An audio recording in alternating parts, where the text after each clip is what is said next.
Have no fear, the Dougster's here. Welcome to another episode of Dougster's Wolverine Garage, where it's a double feature. It's Dougster story time and show and tell. So I have a collection of hubcaps from the actual thread-on style from the early days of cars, the 20s and so on. And I've got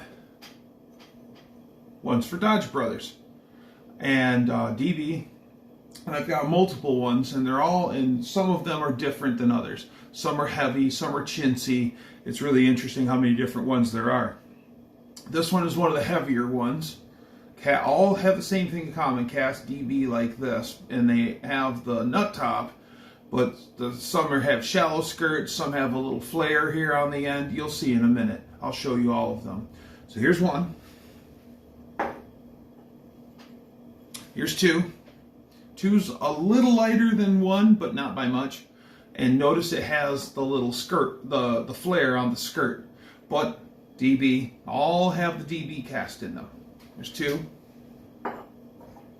Here's three, and three is considerably lighter than two, even though they're not the same, but they're similar. Like this one bumps out and this one's squared off. This one has a radius.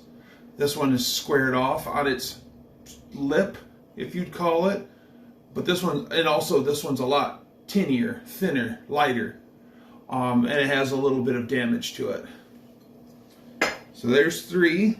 There's four. It has a short skirt, and it's mid-weight, no damage with the DB. 5 is the same as 4.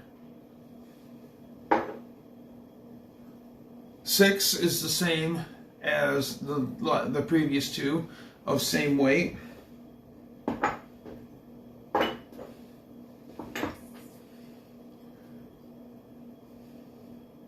7 is the lightest of them all. Also has the most damage, and then it has a squared off edge. I gave my nephew a couple of these for Christmas year before last. You've seen him on the channel with his yellow Nova. And this is the lightest of the 8 that I have. And then, last but not least, this one is another one, more damage, lightweight, radiused lip, and but this one's the shiniest.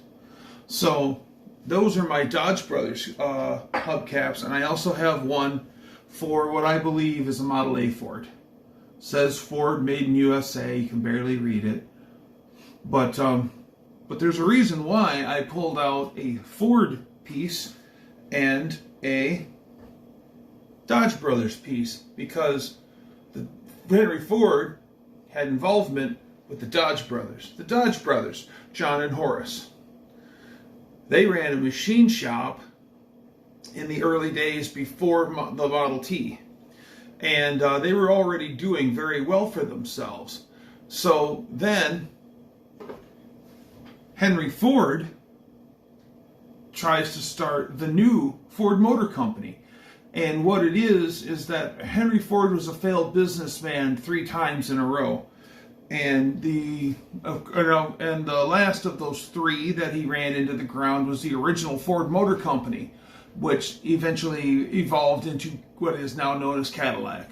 So he's trying to launch the new Ford Motor Company, but being a failed businessman 3 times, nobody wants to take a gamble on him and invest, because he's not a safe investment.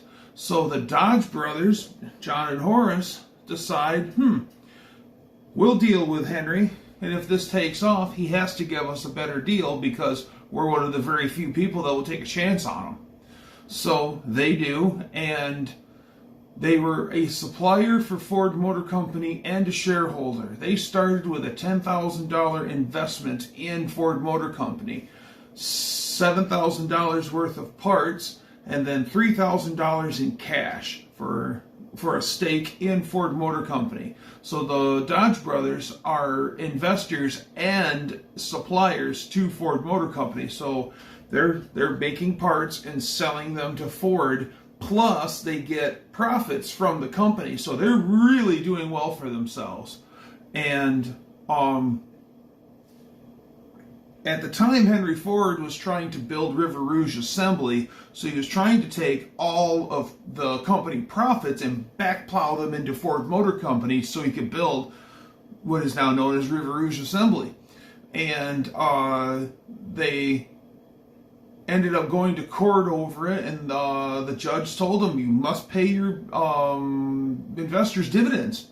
So Henry Ford obliged, but then he starts to view investors as parasites.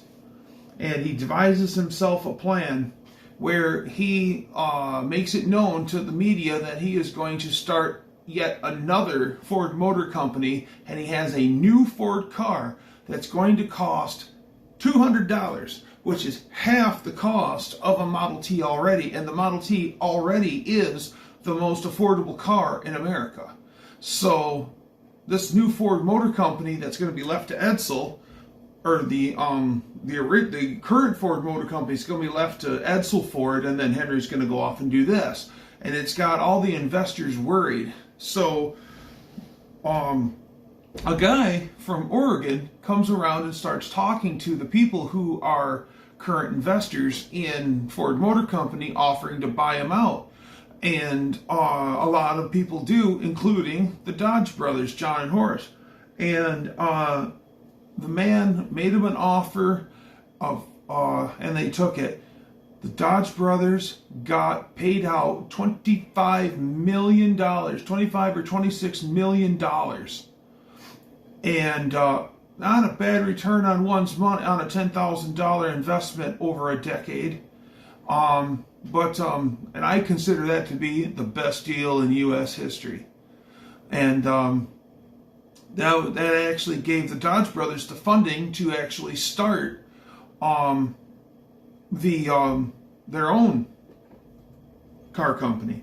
So that man from Oregon with an Oregon checkbook, Oregon plates, and Oregon driver's license, he was one of Henry Ford's cronies. Even the checkbook he wrote checks out of belonged to Henry Ford, and it was all Henry Ford the whole time. When that man went back and told Henry Ford that his plan had worked, all the investors had sold, and Henry Ford owned it all, lock, stock, and barrel. When he found out that his scheme worked, he danced a jig around his office. And so it worked. So there was a time when from the second it was scooped out of the ground until it was sold to the dealership, Henry Ford owned it. I mean, he owned the mines, he owned the mining equipment, he owned the ships that hauled the ore, he owned the processing plant. I mean, it all came to River Rouge Assembly. So, I mean, he forged his own steel there. River Rouge Assembly is amazing for the technology that it had when it was first built.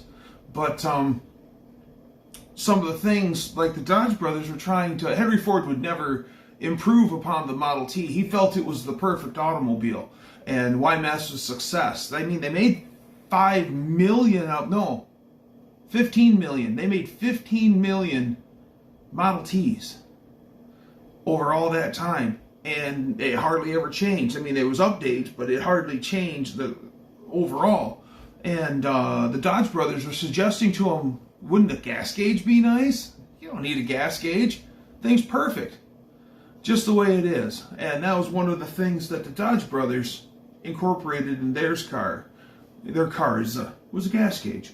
So I hope you found that interesting, and check out more content here on Dougster's Wolverine Garage.